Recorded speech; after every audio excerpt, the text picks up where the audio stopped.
Number 6, Landau, brought to us by Thomas Lincoln of Woodville, Ohio. This is number 415. Is the book there, Matt?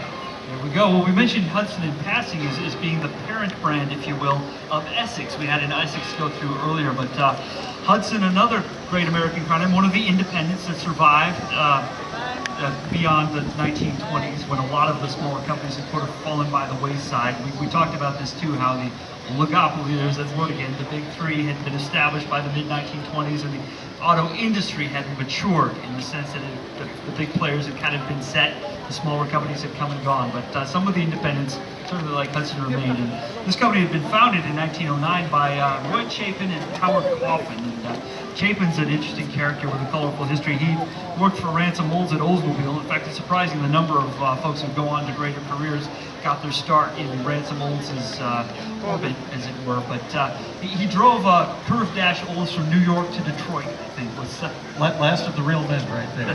That's right. Not an easy trip. It's not like he hopped on the New York State Thruway out of here. He was obviously going on very difficult roads and had a long time of it. I forget how many weeks it was to get here, but suffice it to say, it was not a trip of 1 or 2 days. This is a large and powerful car of the 1920s, 92 horsepower, 6-cylinder engine under the hood.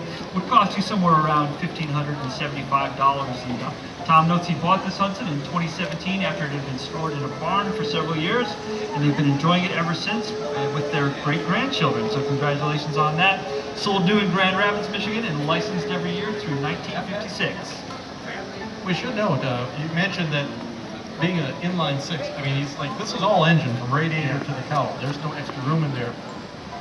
And Hudson was employing the F-head design at this time, where the intake valve is in the head, the exhaust is in the block. You saw that in a few cars that really lost out to this kind of a compromise between the side valve L-head engine and the overhead valve engine. But you saw some models who said it has a transition, and then it eventually gave way to the overhead valve configuration. Absolutely.